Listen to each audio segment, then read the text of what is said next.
Yeesh, feels like the NFL offseason just got started, and yet, somehow, the NFL has already completely reshuffled the deck. Gonna take a shot downfield from Michael Pittman Jr., and he's got the ball! In ways that are going to take most casual fans until at least training camp to fully process. Got Pro Bowlers and new helmets, franchise cornerstones shipped to division rivals, and quite a few big names getting paid by two teams in 2026. So, if you made the mistake of blinking this offseason, here are 10 NFL players that you probably didn't realize already changed teams. So, let's get right into it.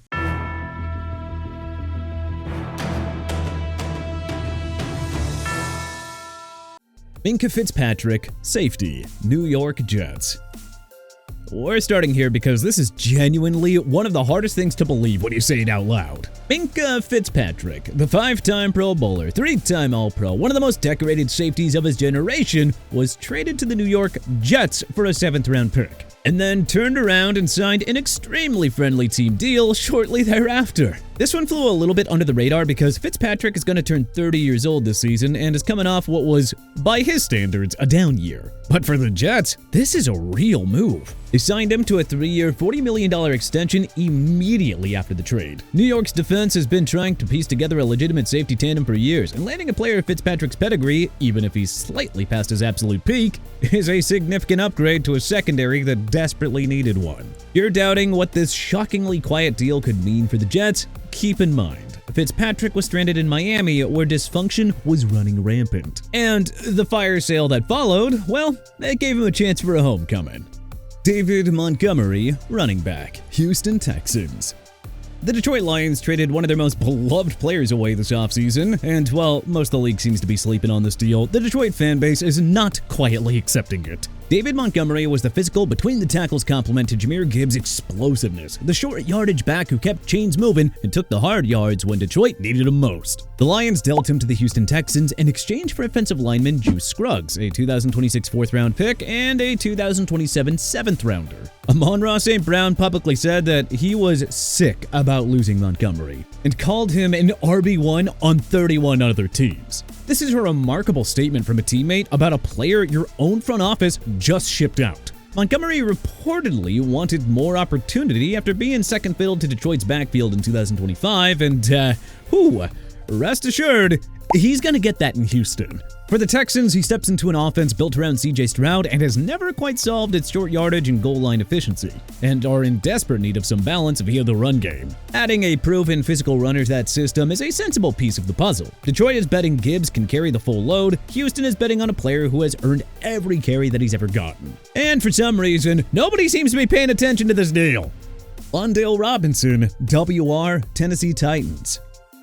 Wan'Dale Robinson left the New York Giants to sign with the Tennessee Titans as one of the centerpieces of their aggressive offseason spending spree. And here's the thing that makes this move genuinely interesting. Robinson is reuniting with new Titans offensive coordinator Brian Daboll. The duo had 2 productive seasons together in New York, and Daboll knows exactly how to deploy Robinson's quickness and route running ability both in the short and intermediate game. The fit just makes so much sense on paper. The Titans have over $90 million in cap space, they have a young quarterback situation that they're trying to build around, and adding a proven slot weapon with an established relationship with the play caller, well, that's the kind of foundational move that can accelerate an offense's development quickly. What's harder to explain is paying $19.5 million per year for a player who's never cracked 1,000 receiving yards in a season. Robinson is a nice player, but that annual value puts him alongside some of the better receivers in the league, and yet he has not shown that he can operate as anything more than a dynamic second or third option.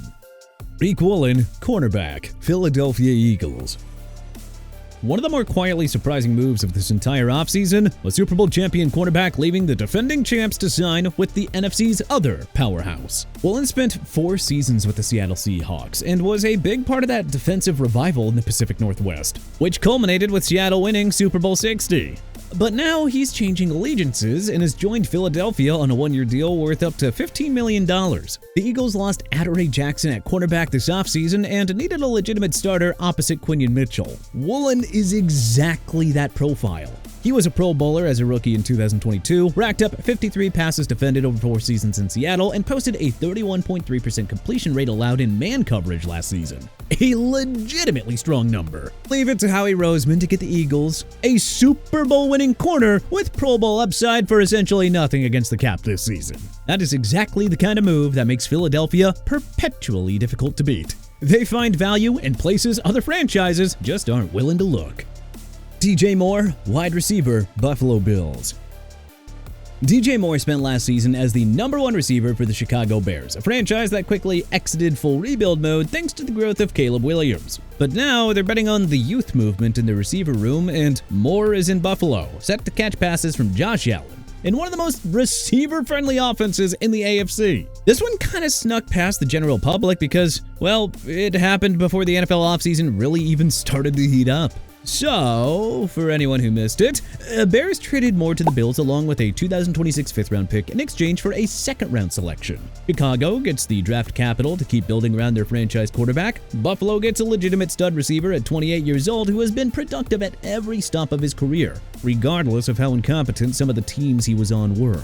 While Williams and the Bears are really coming into their own, it's hard to argue that this is not a significant upgrade in situation for Moore. Josh Allen makes every receiver around him better. The completion percentage jump that he had the season Stephon Diggs arrived proved that definitively.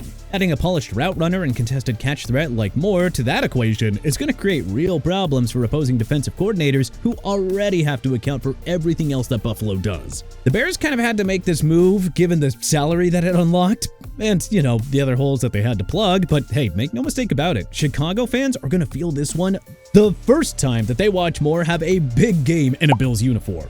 And heads up, those games are a-coming. Isiah Pacheco, RB, Detroit Lions. After the Detroit Lions begrudgingly traded David Montgomery away this offseason, they found themselves thin at running back behind Jahmyr Gibbs. Their answer was to sign former Kansas City Chiefs running back Isiah Pacheco, who was usurped in Kansas City by Super Bowl MVP Kenneth Walker III to a one-year deal worth $1.81 million. Pacheco is a player that the Chiefs loved when healthy. He rushed for 935 yards and 7 touchdowns in 2023 and was a key contributor during Kansas City's back-to-back Super Bowl runs. The problem is that over the last 2 seasons, injuries cost him 14 games and his starting job just quietly slipped away. Which is probably why this deal snuck by right under our noses. At this stage of his career, it's unlikely to expect Pacheco to achieve the level of production that Montgomery would have. But I mean, it's just a matter of spelling Jahmyr Gibbs. He should be able to hit the mark. Don't let the big name fool you. For Detroit, this is a low-risk depth signing behind one of the best backs in the league. Travis Etienne, running back, New Orleans Saints. While this deal might not be getting a lot of national attention, it is a big deal in the Big Easy because before Travis Etienne left home to become one of the best running backs in college football history at Clemson, he was one of the most popular young football stars in the state of Louisiana. Etienne's coming off a career year with the Jaguars, and now, at 27 years old, he's coming home. 4 years, $52 million with the New Orleans Saints. The football case is clear. With Alvin Kamara aging out of relevance, New Orleans needed a backfield centerpiece and just got one of the more complete running backs available. Plus, the homecoming angle here is genuinely compelling. Etienne has talked about a wrong that needed to be righted ever since he left Jennings, Louisiana for college. One can only hope that this reunion is a success for both sides. Reed Blankenship, safety, Houston Texans.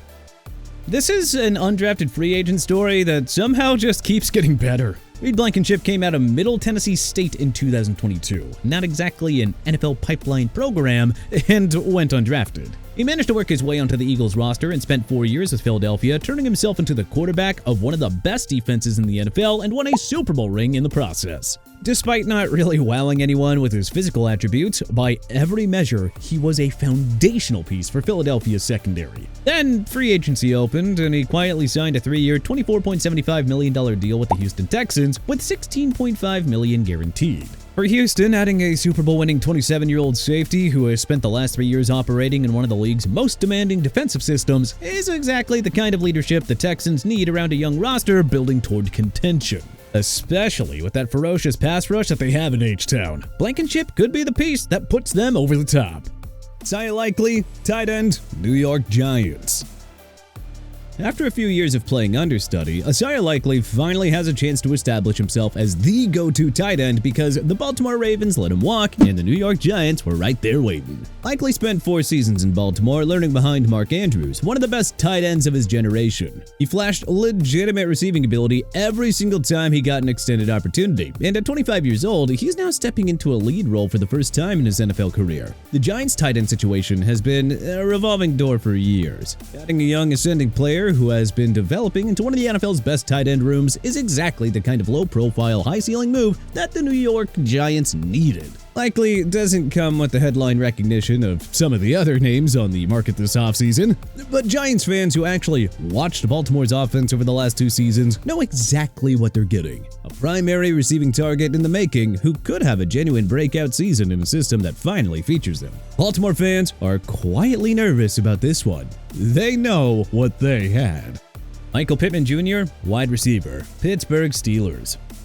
One of the league's sneaky most efficient receivers, Michael Pittman Jr. was dealt this offseason in a fitting fashion, without much fanfare to the Pittsburgh Steelers for essentially a late-round pick swap. A 6th-round pick going to Pittsburgh, a 7th coming back to Indy. I'm sure he's not too beat up about it, considering that the Steelers then signed him to a 3-year, $59 million extension. Honestly, this one looks like a rare win-win. The trade made sense for everyone involved. The Colts re-signed Alec Pierce as their number 1 option, Pittman wanted a bigger role, and Pittsburgh needed a legitimate receiver to pair with DK Metcalf. Colts fans probably didn't see this coming as fast as it happened, as Pittman has been their most consistent offensive player, and watching him sign a big extension in a different uniform is gonna sting regardless of the logic behind it. Plus, I mean, the 6th-round pick was kind of a weak haul, but hey, you gotta respect Indy sending a good soldier like Pittman to a good situation.